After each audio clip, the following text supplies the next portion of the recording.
Aujourd'hui, à Sans Fil, on parle des avantages et inconvénients d'investir dans l'immobilier locatif au Québec.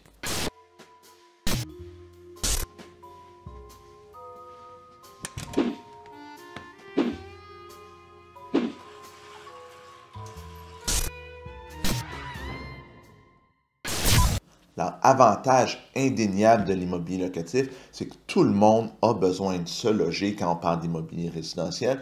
Donc, c'est un marché qui est quand même assez stable, surtout présentement parce qu'on a une pénurie d'offres de logement.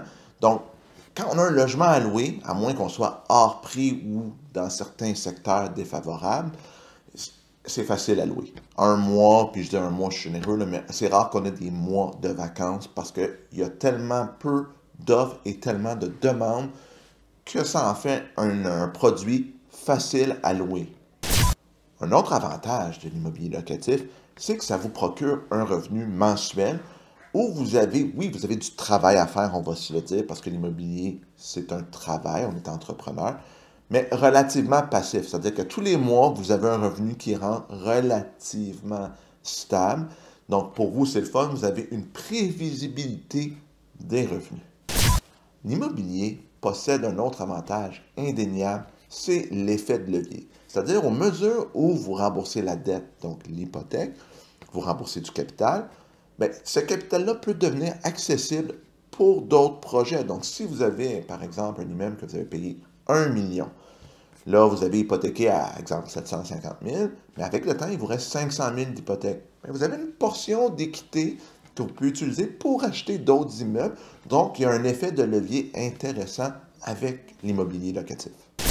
En plus, je vous dirais que j'ai rarement vu des loyers baisser. Je ne dis pas que c'est impossible, là. Tout est possible dans la vie, mais à court terme, je ne vois pas ça. Donc, à chaque année, les revenus augmentent, ce qui fait que la valeur de l'immeuble augmente quasiment automatiquement grâce à l'augmentation des revenus, ce qui fait qu'à moyen et long terme, puis là, parlez-moi pas du court terme sur un an, oui, il est possible qu'avec la hausse des taux d'intérêt, les revenus ne suivent pas ou l'augmentation des dépenses, que votre immeuble ne prenne pas de valeur.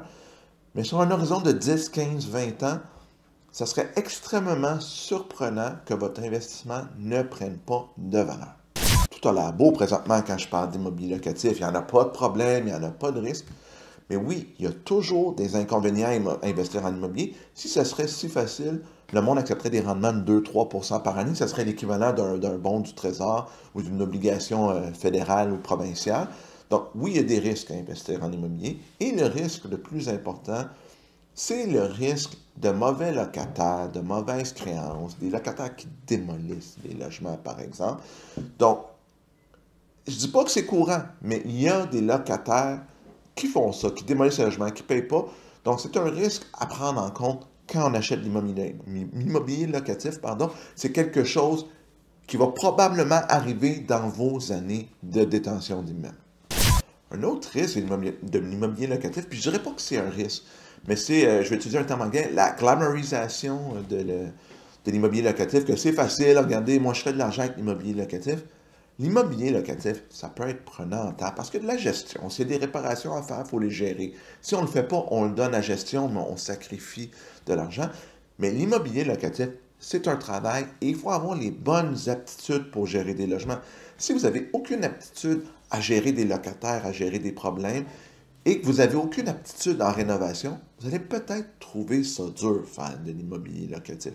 Donc, c'est important d'avoir les bonnes aptitudes et comprendre que si vous devenez un entrepreneur en achetant des immeubles locatifs. Je disais que l'immobilier, c'est rare que ça perde de la valeur, mais ce n'est pas toujours vrai. Il faut faire attention parce que les marchés changent, les villes changent. Si vous achetez, par exemple, un 8 logements dans une ville mono-industrielle et que cette entreprise le ferme, vous allez peut-être trouver le temps long. Ou si vous achetez dans un quartier qui malheureusement est sur la pente descendante, c'est-à-dire qu'il y a de moins en moins de bons emplois, les immeubles se laissent aller, peu d'entretien, bien, ça pourrait arriver que la valeur des immeubles baisse. Donc, c'est important de faire des achats dans les bons secteurs et de suivre le marché et de dire, oh, le secteur est en train de changer, est-ce que je devrais me repositionner?